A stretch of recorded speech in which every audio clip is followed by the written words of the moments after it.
अपनी बेटी के साथ दुष्कर्म करने वाले अपराधी को सजा देने के लिए उस आदमी ने उसे एक औरत में बदलने की योजना बनाई ताकि वह भी किसी के द्वारा अपमानित होने का एहसास कर सके। उसने पहले उस तरह से बलात्कारी की घनी दाढ़ी साफ की, फिर मौका देखकर उसे बेहोश करने वाली दवा दे दी।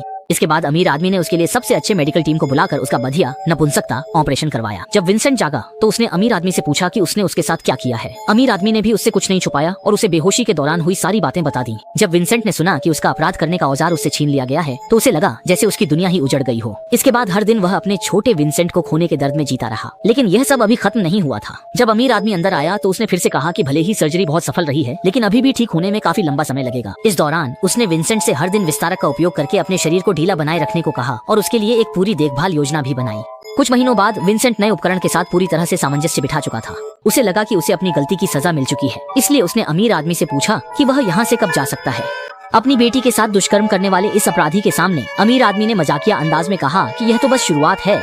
आने वाले दिनों में अमीर आदमी ने दिन रात मेहनत करके आखिरकार एक नई तरह की कृत्रिम त्वचा विकसित कर ली।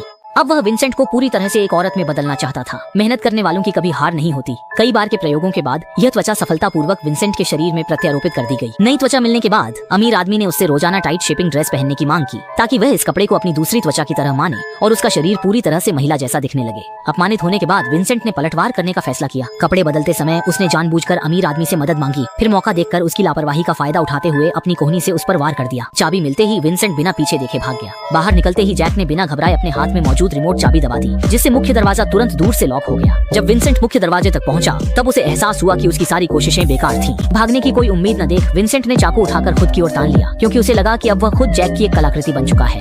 लेकिन जैक पर इसका कोई असर नहीं हुआ, इसलिए विंसेंट ने कठोरता से अपना गला काट लिया। विंसेंट तो बस मर जाना चाहता था, लेकिन उसे बिल्कुल भी अंदाजा नहीं था कि जैक न सिर्फ प्लास्टिक सर्जरी में माहिर है बल्कि लोगों की जान बचाने में भी उतना ही निपुण है।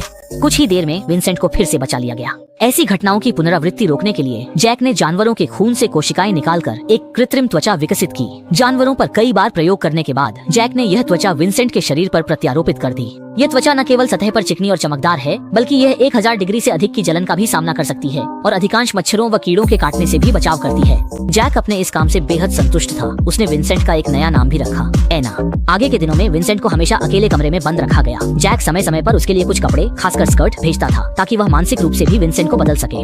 हर बार विंसेंट उन स्कर्टों को चिथड़े चिथड़े कर देता था ताकि अपने मन की नाराजगी निकाल सके और अपने लिंग की पहचान को नकार सके। विंसेंट की बेहतर देखभाल के लिए जैक ने खास तौर पर एक भरोसेमंद आया को नियुक्त किया। उसने आया से झूठ बोला कि उसके पास एक गुस्सैल मरीज है और हर बार खाना देते समय उसमें थोड़ी मात्रा में शांतिदायक दवा मिलानी होगी। दवाओं के असर में विंसेंट का स्वभाव धीरे धीरे बेहतर होने लगा। जैक द्वारा भेजे गए मेकअप उत्पादों को भी अब विंसेंट मना नहीं करता था। विंसेंट पर और बेहतर नियंत्रण के लिए जैक ने दीवार पर एक टेलीविजन लगवा दिया, लेकिन उसमें केवल योगा का